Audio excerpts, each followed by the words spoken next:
আসসালামু আলাইকুম গাইস, আশা করি আপনারা সবাই ভালো আছেন। আজকে আপনাদের জন্য একটা নতুন নাড়ুর রেসিপি নিয়ে এসেছি।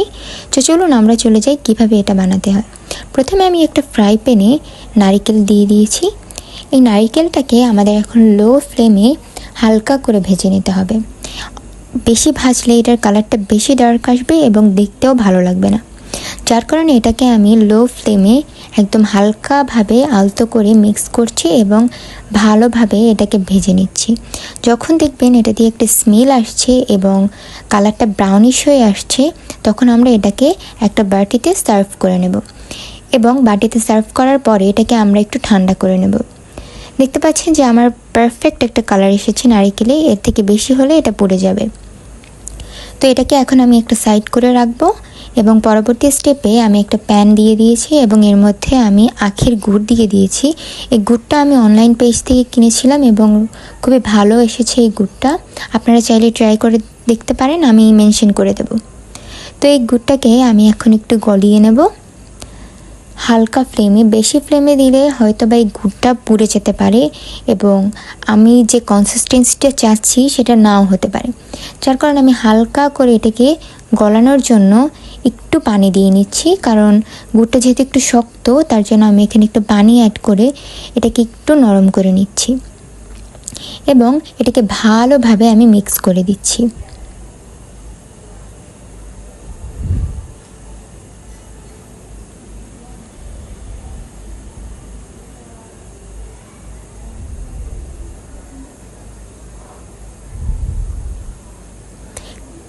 মিক্স করার এক পর্যায়ে আমি এখানে চিনি দিয়ে নিয়েছি আমার স্বাদ মতো। আপনারা চাইলে বাড়িয়ে কমিয়ে দিতে পারেন। এত পরিমাণে চিনি দিতে হবে যাতে আমার গুড়ের সাথে চিনিটা লাট খেয়ে যায় এবং হাত দিয়ে যখন আমি এটাকে টেস্ট করব তখন যাতে এটা একটু আর দেখা যায় যে এটা আর কি ক্যারামেল টাইপের। যখন আমরা ক্যারামেল তৈরি করি তখন আমরা দেখতে পাই এটা একটু আঠালো হয়েছে, সেইভাবেই এটাকেও একটু আঠালো হতে হবে এবং এটাকে আমি এখন পাক দিয়ে নিচ্ছি। তো এখন আমার চিনিটা আমি গুড়ের সাথে ভালোভাবে মিক্স করে নিচ্ছি।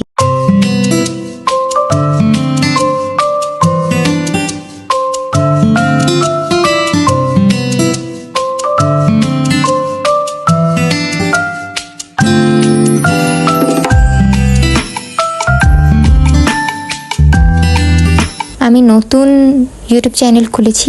আপনাদের কাছে যদি ভালো লাগে বা আমার ভুল ত্রুটি হয়, আশা করি আপনারা মাফ করে দেবেন।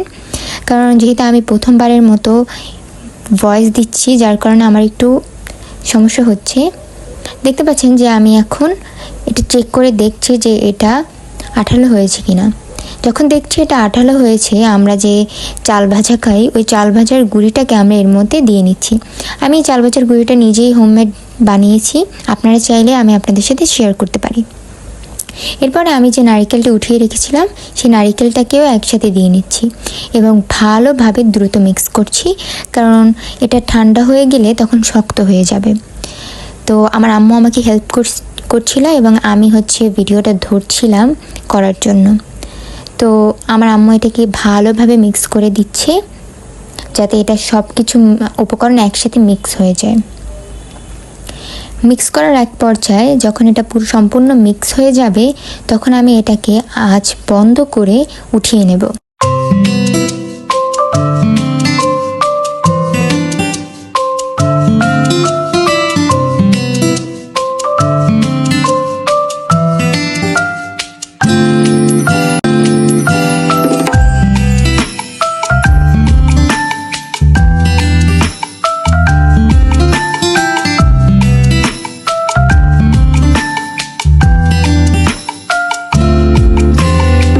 এটাকে উঠিয়ে নিয়েছি এবং এটাকে ভালোভাবে একটু নাড়িয়ে গরম গরম অবস্থায় কিন্তু এটাকে নাড়ু হিসেবে নাড়ু বানাতে হবে, নাড়ু শেপ দিতে হবে। আমি যেহেতু গরমটাকে ধরতে পারছিলাম না, আমার আম্মু আমাকে হেল্প করছিল এই নাড়ুটাকে বানানোর জন্য।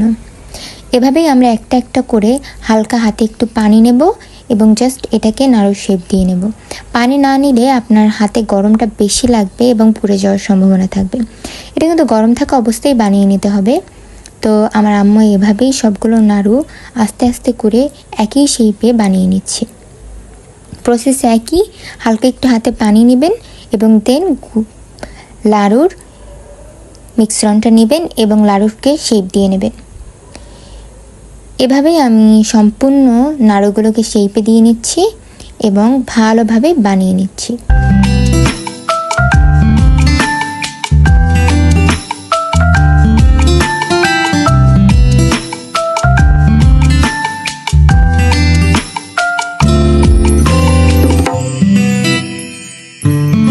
খুবই অল্প সময়ে আমরা বাসায় বসে মাত্র 30 মিনিট সময় নিয়ে এই নাড়ুটাকে বানাতে পারি এবং এটা সেট হয়ে গেলে হালকা শক্ত হয়ে যাবে। আপনাদের সামনে আমি দেখাচ্ছি যে নাড়ুগুলো কত